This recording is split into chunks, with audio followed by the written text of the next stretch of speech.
ওম শান্তি। আজ 18ই আগস্ট 2024-এ বাবার অমূল্য অব্যক্ত মহাবাক্য শুনব। আজকের অমূল্য অব্যক্ত মহাবাক্য অব্যক্ত বাপদাদা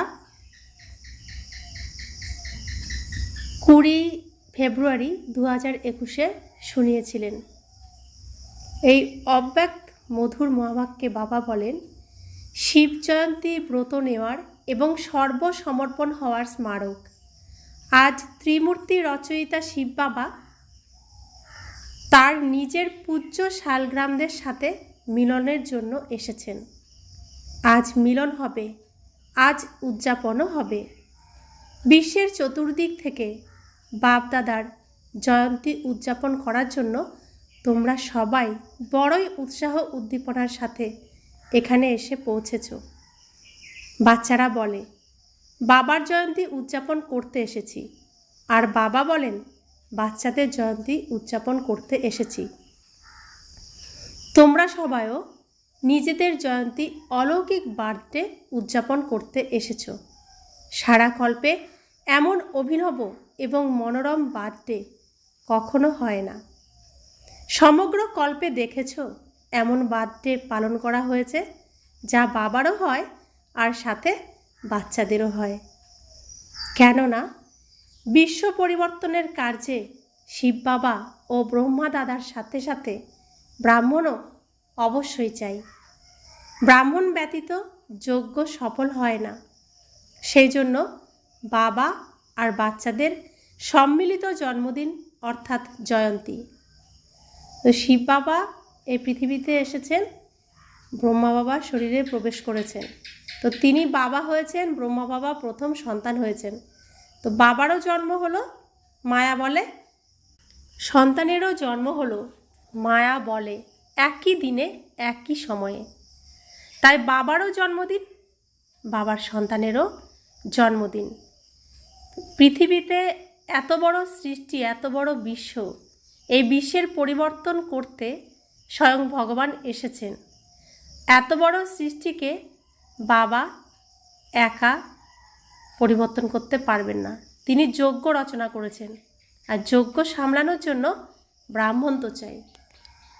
তাই বাবার সন্তানদেরও এখানে এই ঈশ্বরীয় কুলে জন্ম নিতে হয়, ব্রাহ্মণ কুলে ব্রহ্মার দ্বারা জন্ম নিতে হয়।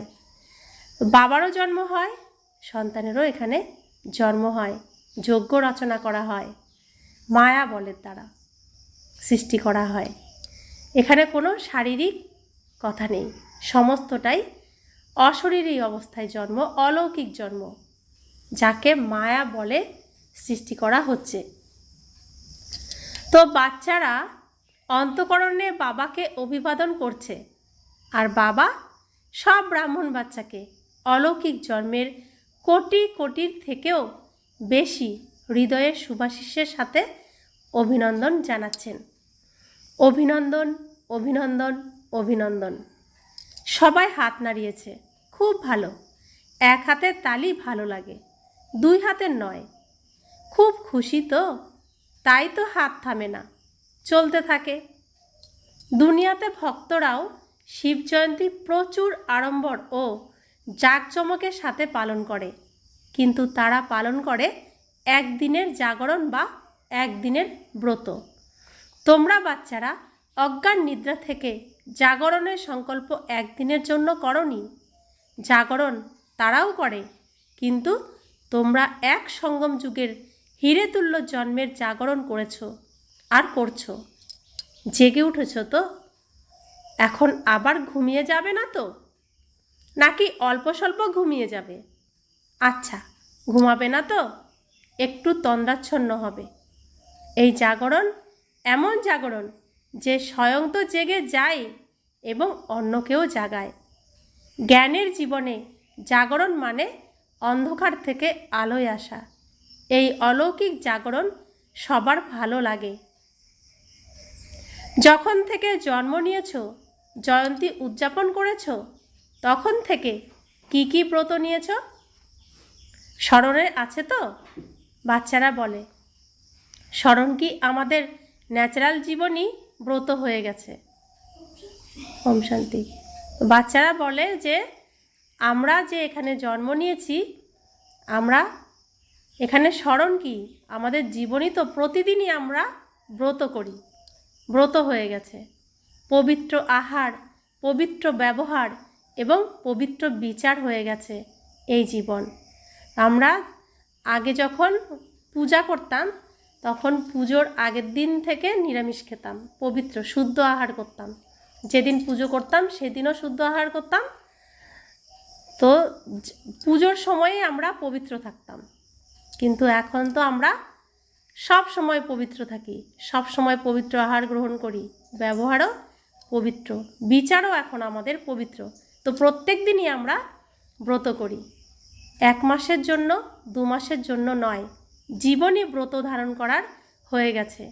ন্যাচারাল নেচার হয়ে গেছে, পবিত্রতার নেচার হয়ে গেছে, তাই না? নেচার তৈরি হয়ে গেছে, নাকি তৈরি করতে হবে? তৈরি হয়ে গেছে তো শুধু কাঁধ নাড়াও, ব্যাস তৈরি হয়েছে। বাবা জিজ্ঞেস করছে যে তোমাদের নেচার পবিত্র হয়ে গেছে? অপবিত্রতার নেচার থেকে সমাপ্ত হয়ে গেছে, আর পবিত্রতা জীবনে সমাহিত হয়েছে। তো অপবিত্রতা অর্থাৎ আসরিক গুণ, সেটা সমাপ্ত হয়ে গেছে, আর পবিত্রতা অর্থাৎ দৈবী গুণ জীবনে সমাহিত হয়েছে। এমন হিরেতুল্য শিব জয়ন্তী বা শালগ্রাম জয়ন্তী উদযাপন করেছ? চতুর্দিকের দেশ বিদেশের বাচ্চারাও সাথে সাথে উদযাপন করছে। বাপদাদা দেখছেন যে বাবার সাথে আর তোমাদের সাথে চতুর্দিকে তারাও কত খুশি হচ্ছে। আজকের দিনে বিশেষভাবে ভক্তরা তোমাদের স্মৃতিচিহ্ন হিসেবে বলিও দেয়। তোমরা সবাই মন, বচন, কর্ম দ্বারা বাবার সামনে সমর্পণ হও। তারই স্মারক রূপে ভক্তরা নিজেকে বলি দেয় না, ছাগ বলি দেয়। আর কাউকে পায়নি, ছাগলই কেন তারা পেয়েছে? এরও রহস্য তোমরা জানো। এত পশু পাখি থাকতে ছাগলকেই কেন বলি দেয়? আর আমরা এখানে নিজেকে সমর্পণ করেছি, অর্থাৎ ওই দুনিয়ায় যে আমরা ছিলাম তাকে বলি দিয়ে আমরা এখানে নতুন জন্মগ্রহণ করেছি। আমার যে এই বলিদান, এই বলিদানের স্মৃতি হিসেবে এখন লৌকিকে ছাগল বলি দেওয়া হয়। কিন্তু এত পশু পাখির মধ্যে ছাগল কেন বলি দেয়? বলি নিজেকে দিতে হবে, সেখানে ছাগলের বলি দেয়। তো পশু পাখির মধ্যে ছাগলকে কেন বেছে নিয়েছে? বাবা বলছেন কেননা সবচেয়ে বড় থেকে বড় দেহ অভিমানের কারণ হলো আমিত্ব, ম্যায় ভাব। তো ছাগল ম্যাঁ ম্যাঁ করে ডাকে, ভ্যাঁ ভ্যাঁ করে ডাকে। তো ছাগলের হচ্ছে দেহভান বেশি, আমিত্ব ভাব বেশি। সেজন্য এই ম্যাঁ ম্যাঁকে ত্যাগ করতে বলছে না, আমারকে ত্যাগ করো, তোমার করো, সমর্পণ করো। তো সেই জন্য এই আমিত্ব ভাব যখন সমর্পণ করে দাও তখনই তোমরা ব্রাহ্মণ হও। তো ছাগল কি করে? ম্যাঁ ম্যাঁ করতে থাকে। এটা দেহ অভিমানের আমি ভাবের লক্ষণ। আর দেহ অভিমানের আমি ভাব খুব সূক্ষ্ম এবং বিভিন্ন রকমেরও। সর্বাপেক্ষা প্রথম আমি ভাব আমি শরীর, আমি অমুক। এর পরে গিয়ে তো সম্বন্ধে আবদ্ধ হওয়ার বিভিন্ন আমি ভাব আছে। তো প্রথমে আমি শরীর, তারপরে আমি অমুক, আমার নাম, আমার পোস্ট পজিশান এটা, আমি বিডিও বা এসডিও, আমি প্রফেসর, আমি ডাক্তার, আমি ইঞ্জিনিয়ার। তো এগুলো হচ্ছে শরীরের আমি ভাব। তারপরে আবার সম্বন্ধ সম্পর্কে, আমি তোমার স্বামী, আমি তোমার পিতা, আমি তোমার ভাই। তো সম্বন্ধেও আমি। বাবা বলছেন আরও পরে গিয়ে ভিন্ন ভিন্ন পজিশনেরও আমি ভাব আছে। তার থেকেও সূক্ষ্ম নিজের বিশেষত্বের আমি ভাব উপর থেকে নিচে নামিয়ে আনে।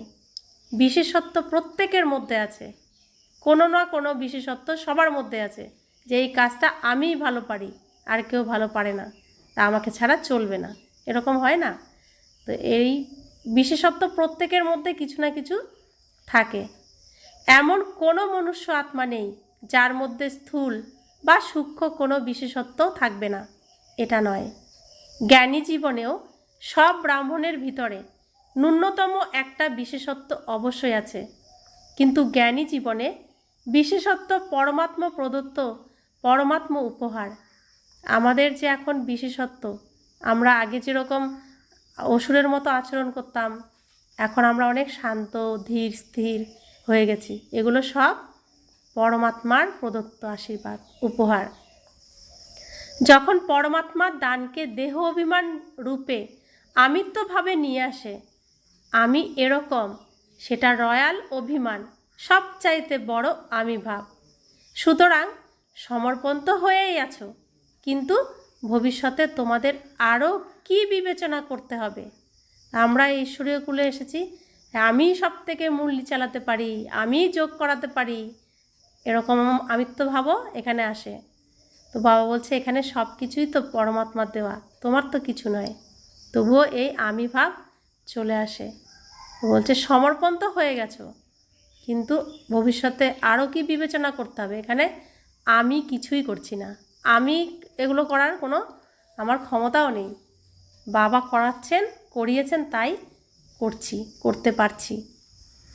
টিচাররা সবাই তোমরা নিজেদেরকে কি বলো? সমর্পণ তো হয়েছো না? টিচার সবাই সমর্পিত। আচ্ছা, যারা প্রবৃত্তিতে থাকে তারা সমর্পিত হয়েছে? যারা সংসারী, প্রবৃত্তি অর্থাৎ সংসারী, হ্যাঁ কি না? তারা কি বাবার কাছে নিজেকে সমর্পণ করেছে? পাণ্ডব সমর্পিত? ভাইদেরকে বলছে খুব ভালো, অভিনন্দন। ভবিষ্যতে কি করতে হবে?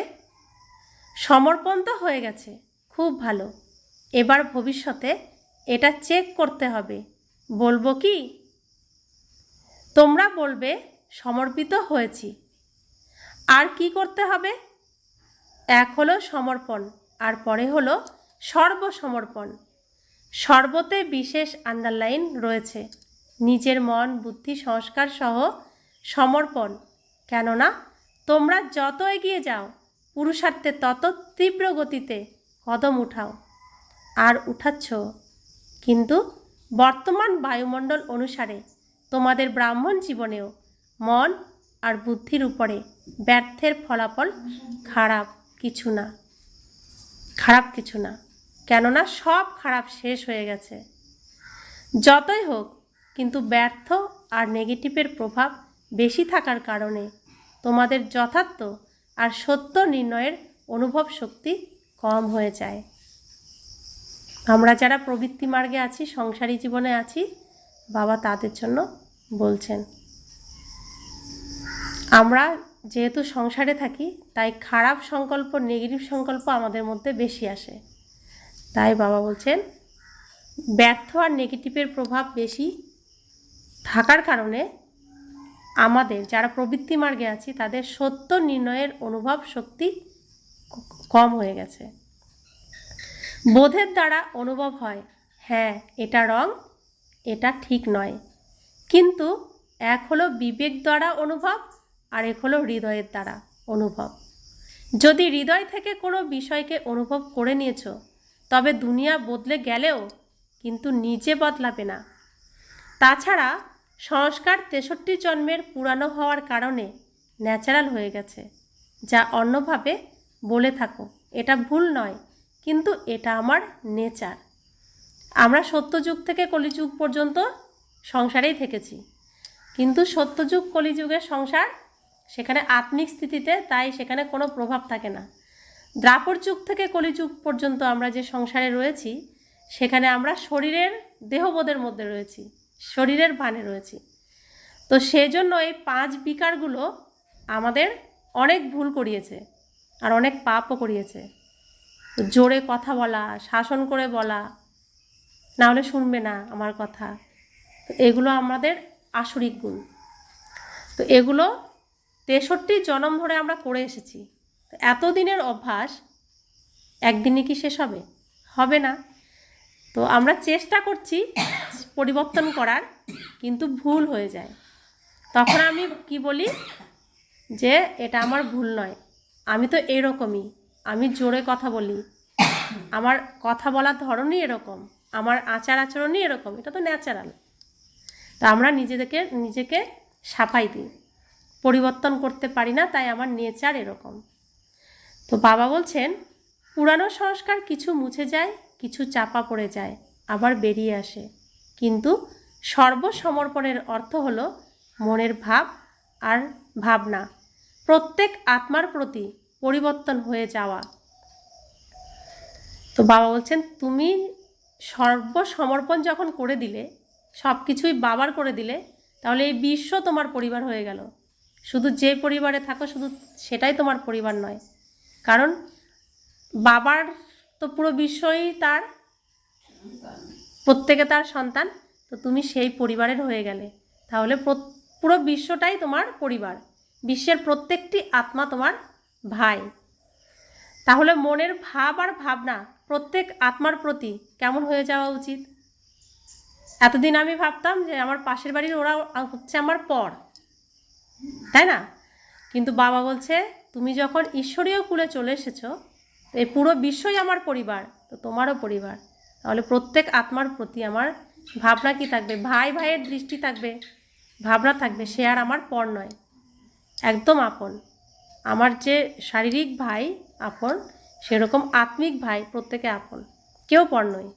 আর আমরা পর নই বলে বিদেশে গেলে বা অচেনা কোনো জায়গায় গেলে কেউ না কেউ আমাদের কোনো না কোনোভাবে সাহায্য তো করে। কেন করে? কারণ তারা প্রত্যেকে আমার ভাই, আত্মীয়, আত্মায় আত্মায় সম্পর্ক, তাই না? তাই জন্যই সহযোগ দেয়। তাহলে প্রত্যেকে আমরা কি হয়ে গেলাম? এক পরিবারের হয়ে গেলাম, আর তাই আমরা সহযোগিতাও করি, কিন্তু বুঝতে চাই না। পাশের বাড়ির জন শত্রু, আবার বাইরে গেলে কেউ আমাকে সাহায্য করছে, তাহলে কেন করছে? আমরা এগুলো ভাবি না। আর এখন যখন আমরা ঈশ্বরীয় পরিবারে সমর্পণ করলাম নিজেকে, আসরিক কুল থেকে নিজেকে বলি দিয়ে আবার নতুন জন্ম হলো, এখানে তো প্রত্যেকেই আমরা একে অপরের সহযোগী। আমরা প্রত্যেকে শ্রীকৃষ্ণের সাথে এই যে হাত এরকম রাখবো, সহযোগের হাত, কারণ এই স্থাপনার কাজ চলছে, আর এই দুঃখের পাহাড় তো সবার উপরে ভেঙে পড়ছে। আমরা ওই যে গিরতে গিরতে সামাল্লিয়া, শ্রীকৃষ্ণ গোবর্ধন পর্বত মানে গিরিধর পর্বত, গিরতে দিচ্ছে না দুঃখটাকে, তার ছত্রছায়ায় আমরা রয়েছি। তো এখানে প্রত্যেকে যত সহযোগের আঙুল বাড়াবো, হাত বাড়াবো, তত পাহাড় কি হবে? মজবুত হবে না? তো দুঃখ আমাদেরকে আর স্পর্শ করতে পারবে না। সেই জন্য প্রত্যেককে সহযোগ করতে হবে, সহযোগিতা করতে হবে, আর বাবাকেও সহযোগিতা করতে হবে এই দুঃখ দূর করার, অশান্তি দূর করার যে কাজ বাবা করছেন এখানে, সেই কাজে। তো বাবা বলছেন, যাকে বাপ দাদা বলে থাকেন যেমনই আত্মা হোক, ভিন্ন ভিন্ন তো হবে। এটা কল্পবৃক্ষ, যদি ভ্যারাইটি না হয় তবে শোভা থাকবে না। তো গাছে পাতা থাকবে, ডাল থাকবে, কাণ্ড থাকবে, ফুল থাকবে, ফল থাকবে, ভ্যারাইটি তো থাকবেই। তো এই মনুষ্য সৃষ্টি কল্পবৃক্ষে সব রকমের আত্মা থাকবে, কারোর সাথে কারো কোনো মিল থাকবে না, এক একজনের আচরণ এক এক রকম থাকবে। তবুও প্রত্যেকের প্রতি, আমাদের প্রত্যেক আত্মার প্রতি শুভ ভাবনা এবং শুভ কামনা থাকে। এমনকি তোমরা অশুভ ভাবনাকেও পরিবর্তন করে শুভ ভাবনা এবং শুভ কামনা বজায় রাখো। প্রত্যেক আত্মার জন্য এই মঙ্গল কামনা অবশ্য তাদের বদলাবে। এমন নয় যে এর তো কখনো পরিবর্তন হবেই না। তার প্রতি জজ হয়ে জাজমেন্ট দিও না যে এ পরিবর্তন হবেই না। তুমি কে হে? তুমি কি জাজ? তার সম্পর্কে তুমি রায় দিচ্ছ? তো বাবা বলছেন, এরকম জাজমেন্ট দিও না।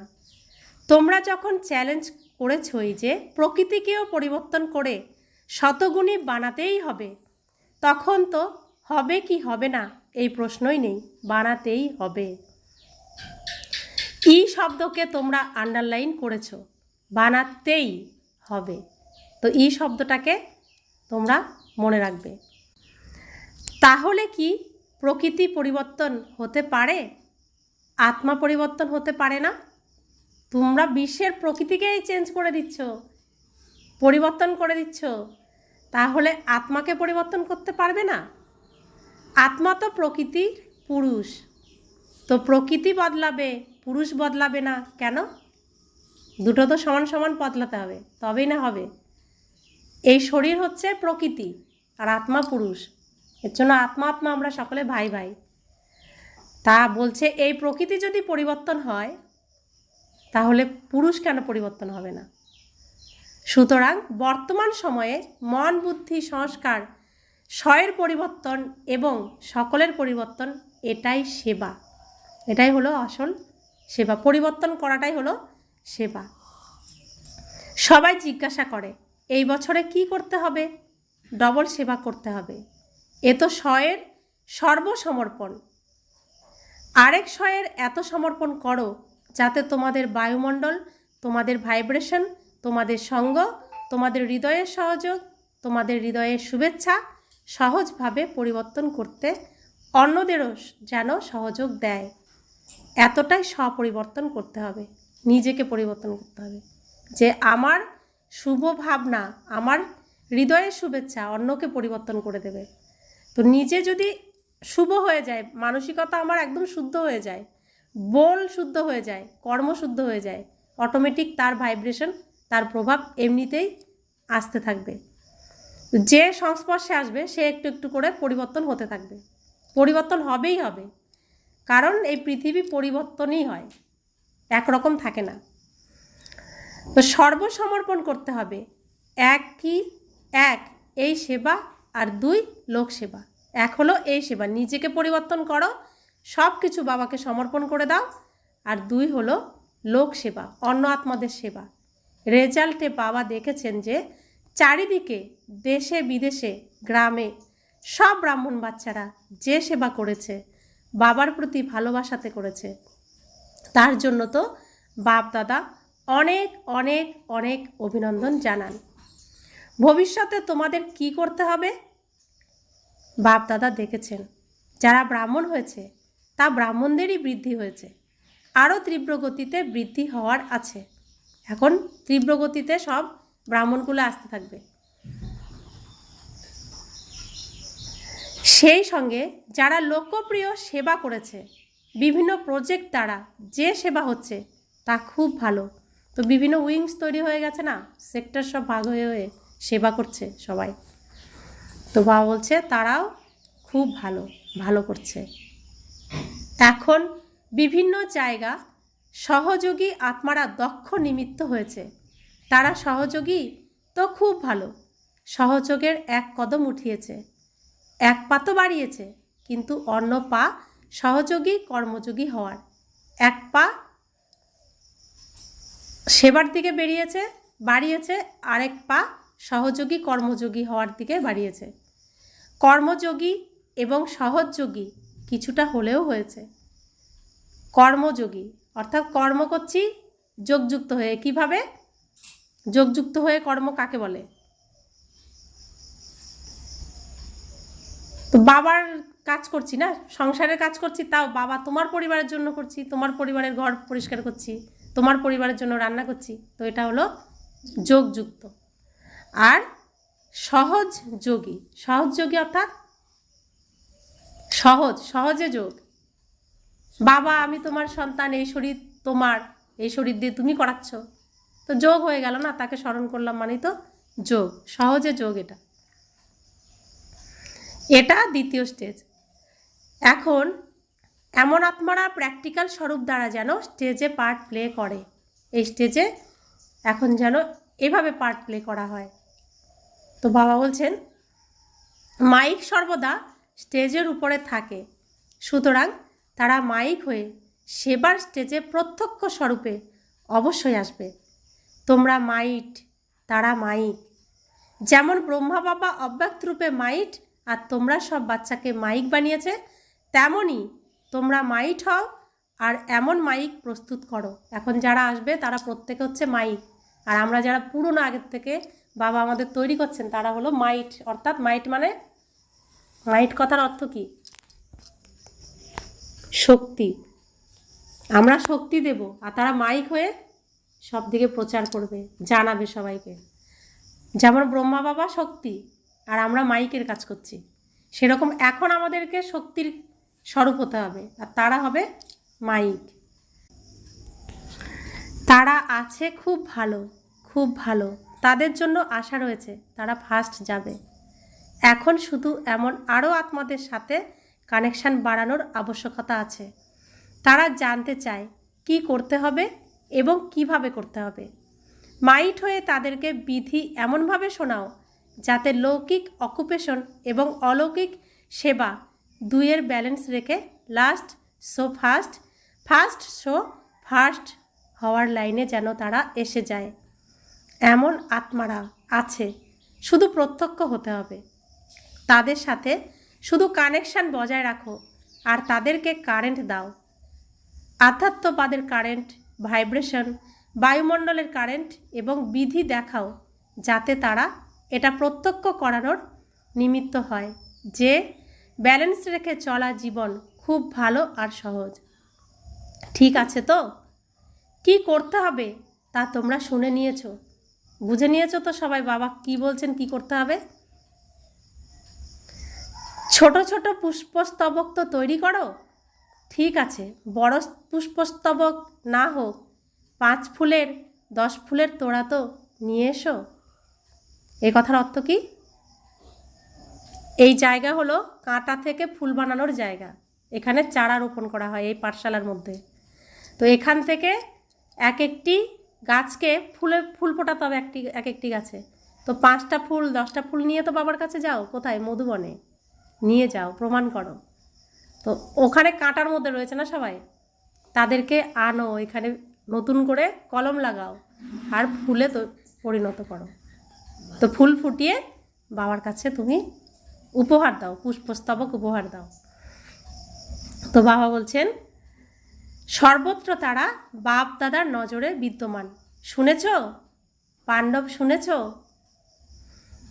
ও পাণ্ডব? শুনেছ? খুব ভালো। ডবল ফরেনার্স জাম করছে না, বরং তারা উঠছে। সুতরাং প্রথম পুষ্পস্তবক বিদেশ আনবে নাকি ভারত আনবে? কে আনবে? নাকি উভয়ে একসাথে আনবে? একদিক থেকে ফরেনের, একদিকে ভারতের 2 পুষ্পস্তবক স্টেজে আসবে। ঠিক যেমন তোমরা এই সেরিমনি উদযাপন করো, তারাও সেরিমনি পালন করবে। উভয় পুষ্পস্তবকের সাথে ভারতেরও বিদেশেরও একসাথে পুষ্পস্তবক সবাই আনবে। ঠিক আছে? যারা বিদেশ থেকে তারা কি ভাবছো? ঠিক আছে? তাহলে পরের সিজনে তাদের আনতে হবে। যারা ভারত থেকে তারা আনবে, প্রত্যেকে বলছে আনবে তো, নিয়ে যাবে তো ফুল ফুটিয়ে বাবার কাছে উপহার।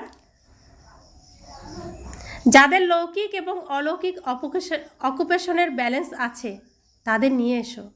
তোমাদের মতো শুধু যারা ব্রাহ্মণ জীবনে আছে তাদের নয়, বরং লৌকিক অলৌকিক 2 তাদের প্রভাব বেশি হবে। লোকে দৃষ্টি নিতে তোমাদের কাছে আসবে। আচ্ছা কি ভাবছো জয়ন্তী? জয়ন্তী দাদিকে বলছে, জয়ন্তী দিদিকে।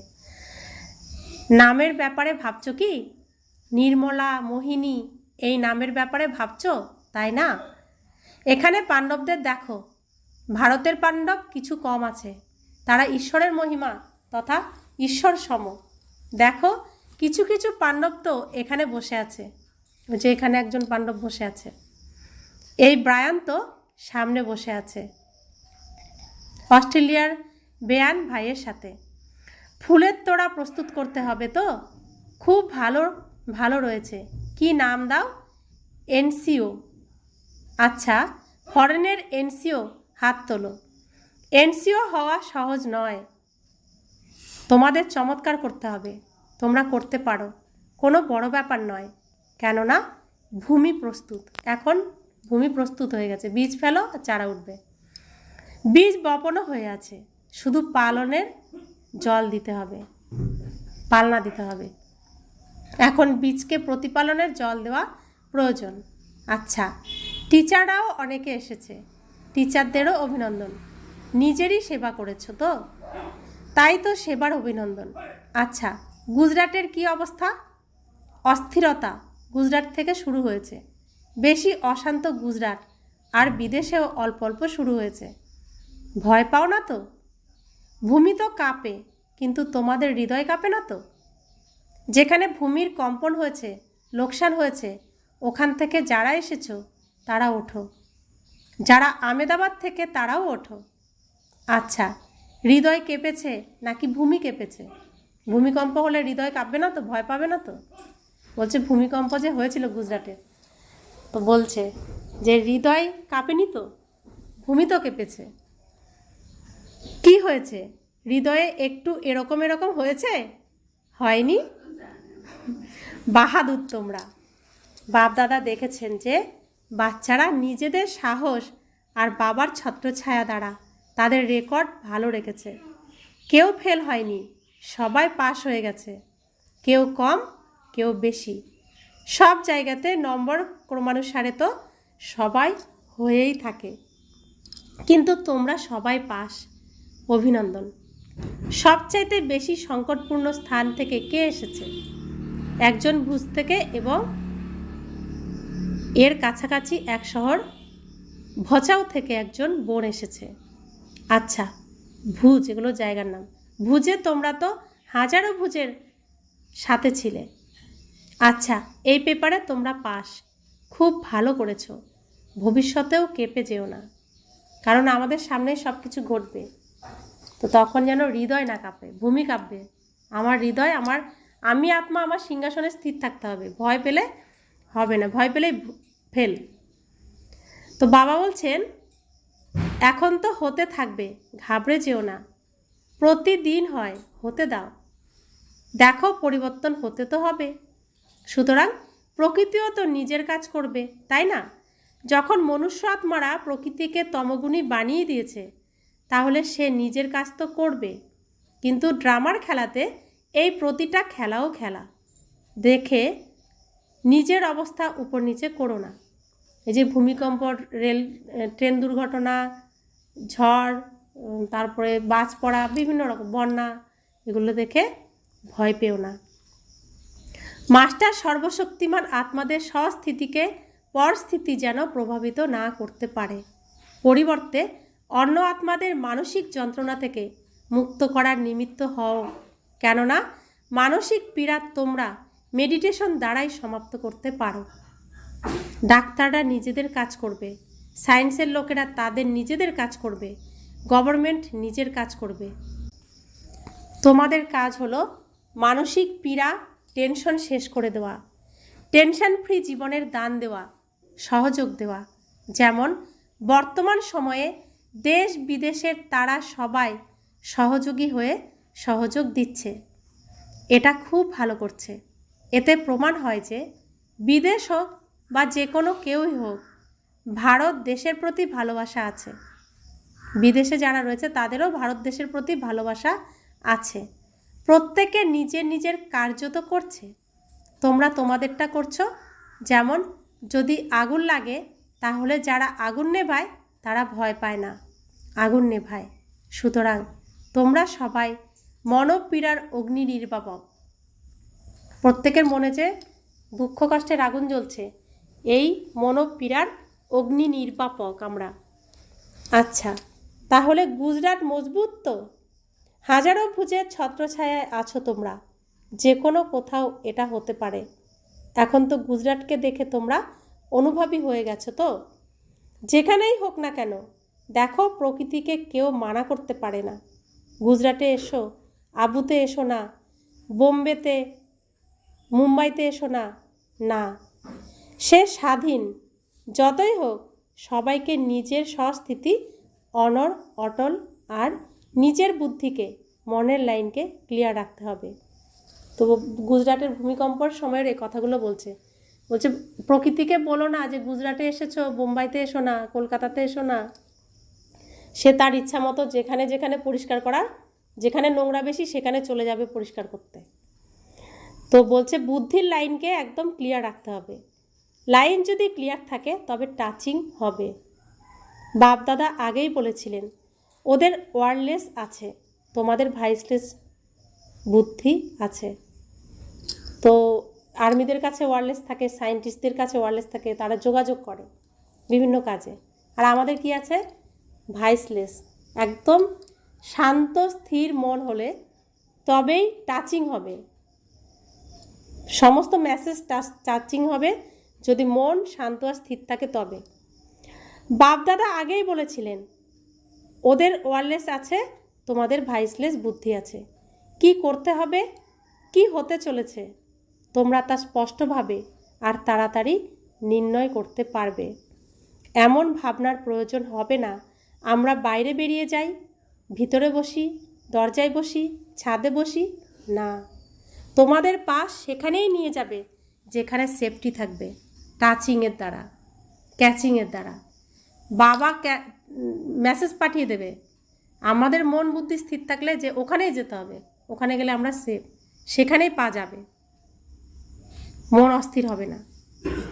তো বাবা বলছে, আর যদি তোমরা খুব ঘাবড়ে যাও, ঘাবড়ানো তো উচিত নয়, কিন্তু যদি খুব ঘাবড়ে যাও, খুব ভয় লাগে, তাহলে মধুবন আইসল্যাম ঘর তোমাদের। ভয় পেও না, এখনও তো কিছু হয়নি, এখন সব কিছু হওয়ার আছে, ভীত হয়েও না। এটা খেলা, পরিবর্তন তো হতে হবে, তাই না? বিনাশ নয়, পরিবর্তন হবে। সবার মধ্যে বৈরাগ্য বৃত্তি উৎপন্ন হতে হবে। সহৃদয় হয়ে সর্বশক্তির দ্বারা সকাশ দিয়ে কৃপা করো। বুঝেছ কি করতে হবে? বুঝেছ? এক এক সেকেন্ডে মন আর বুদ্ধি একাগ্র করতে পারো? মন বুদ্ধিকে এখানে একাগ্র করতে পারো? স্টপ, ব্যাস স্টপ হয়ে যায় যেন। অর্থাৎ প্রত্যেকটি ইন্দ্রিয়কে আমি যেখানে বলবো তুমি থামো, তো থামবে। মন যা বলবো তাই শুনবে, অন্যদিকে নেবে না। এমন পারো? তো বাবা বলছেন, এখন এক সেকেন্ডের জন্য মন আর বুদ্ধি একেবারে একাগ্র বিন্দুতে সমাহিত হয়ে যাও। বিন্দুতে, অর্থাৎ আমি আত্মা পরমাত্মার সঙ্গে একদম, মানে আলিঙ্গন করলে যেরকম হয়, একদম সমাহিত হয়ে যাও, একাকার হয়ে যাও। আচ্ছা, বাপ দাদা ड्रिल করিয়েছেন। चारों ओर के सर्वश्रेष्ठ ब्राह्मण आत्माओं को, चारों ओर के सदा दृढ़ संकल्प का व्रत रखने वाले अचल आत्माओं को, चारों ओर के सर्व हिम्मत उल्लास से स्वसेवा और लोक कल्याण की सेवा करने वाले महान सेवाधारी आत्माओं को आज के शिव जयंती की, हीरे तुल्य जयंती की न्यारी और प्यारी जयंती की मुबारक हो। और दुआओं के साथ याद प्यार और नमस्ते। हम रूहानी बच्चों की रूहानी माता पिता बाप दादा को याद प्यार, गुड मॉर्निंग और नमस्ते नमस्ते नमस्ते। शुक्रिया बाबा, शुक्रिया बाबा, शुक्रिया। বরদান। বাবার স্নেহ হৃদয়ে ধারণ করে সর্ব আকর্ষণ থেকে মুক্ত প্রকৃত স্নেহী ভব। বাবা সব বাচ্চাকে একই রকম স্নেহ দেন, কিন্তু বাচ্চারা নিজের শক্তি অনুযায়ী স্নেহ ধারণ করে। যারা অমৃত বেলায় আদি সময়ে বাবার স্নেহ ধারণ করে নেয়, তাদের হৃদয়ে পরমাত্ম স্নেহ সমাহিত হওয়ার কারণে আর কোনো স্নেহ তাদের আকর্ষণ করে না। যদি হৃদয়ে সম্পূর্ণ স্নেহ ধারণ না করে, তাহলে হৃদয়ে জায়গা হওয়ার কারণে মায়া ভিন্ন ভিন্ন অনেক রূপে স্নেহে আকর্ষণ করে নেয়। সেজন্য প্রকৃত স্নেহী হয়ে পরমাত্ম ভালোবাসায় পরিপূর্ণ থাকো। তো আদি সময় হলো অমৃতবেলা, অর্থাৎ ভোরবেলা, দিন শুরু হওয়ার আগের সময়, ওটা আদি সময়। তো যে সময় এই সৃষ্টিতেও সত্যযুগ হচ্ছে দিন শুরু হওয়ার আগের সময়, এখন সঙ্গম যুগ, এখন উষাকাল, এখন পরমাত্মা রয়েছেন পৃথিবীতে। তো প্রত্যেক দিনের এরকম অমৃতবেলায় পরমাত্মা অর্থাৎ ভগবান আসেন বাচ্চাদেরকে দেখতে। তো সেই সময় যারা জেগে বাবার এই স্নেহ ভালোবাসাকে ধারণ করতে পারে, তাদের কোনো মানুষের কাছ থেকে প্রেম ভালোবাসা চাওয়ার ইচ্ছা থাকবে না। আর যাদের বাবার জন্য এতটুকু জায়গা আর অন্য জায়গা খালি, তাদের স্বামীর ভালোবাসা চাই, মা বাবার ভালোবাসা চাই, সন্তানের ভালোবাসা চাই, বন্ধুবান্ধবের ভালোবাসা চাই, ভাই বোন যারা আত্মীয় স্বজন তাদের ভালোবাসা চাই, জায়গা রেখে দেয় চাওয়ার জন্য। আর পুরোটা যদি বাবার ভালোবাসায় পরিপূর্ণ হয়ে যায়, একের মধ্যেই সর্বসম্বন্ধ, তাহলে দ্বিতীয় কোনো মানুষের প্রতি, কোনো দেহের থেকে ভালোবাসা পাওয়ার ইচ্ছা থাকবে না। এখানেও আচরণে প্রমাণ হয় কার খালি কার পূর্ণ। তো বাবা কত সুন্দর করে বুঝিয়ে দেন, নিজেকে তৈরি করার এত সুন্দর যুক্তি, এত সুন্দর শিক্ষা এই পৃথিবীতে কেউ কখনো কাউকে দিতে পারেনি আর পারবেও না। আর শিক্ষা বুঝে নিলে সে তো বেড়া পার তার। স্লোগান: দেহ দেহের পুরানো দুনিয়া এবং সম্বন্ধের ঊর্ধ্বে যারা উড়ে তারাই ইন্দ্রপ্রস্থ নিবাসী। দেহ দেহের পুরানো দুনিয়া এবং সম্বন্ধের ঊর্ধ্বে যারা ওড়ে তারাই ইন্দ্রপ্রস্থ নিবাসী।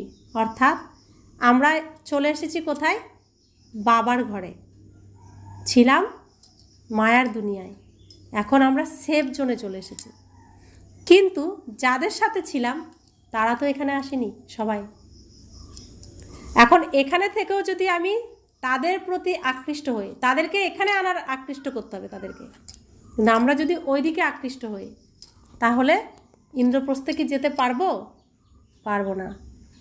কিন্তু যখন আমি সর্বসম্বন্ধ পিতার সঙ্গে রাখছি, আমার বাবা আছে, বাবা সব কিছু করে দেবে, বাবা সব কিছু ঠিক করবে, ওদিকের কথা আমি ভাববো না, যা করার বাবা করবে, তখন আমি কি হব? নিশ্চিন্তে ইন্দ্রপ্রস্থে যাওয়ার জন্য প্রস্তুতি নিতে পারবো, তাই না? তো দায়িত্ব বাবাকে দিতে হবে। এই মন, এই সমর্পণ, এই ভাবনাটা যার মধ্যে আসবে সে উড়বে, ওই দুনিয়ার থেকে তো উড়ে যাবে আর সামনের দিকে উঠতে থাকবে আরও। তো তারা হয়ে যাবে ইন্দ্রপ্রস্থ নিবাসী, অর্থাৎ বৈকুণ্ঠের যাওয়ার অধিকারী, এবং বৈকুণ্ঠে তারা খুব সুখে শান্তিতে বসবাস করবে। তো এখন নিজেকে কিভাবে তৈরি করবে, প্রত্যেকে নিজেকে নিজে ভাবো আর সেইভাবে পুরুষার্থ করো। ওম শান্তি।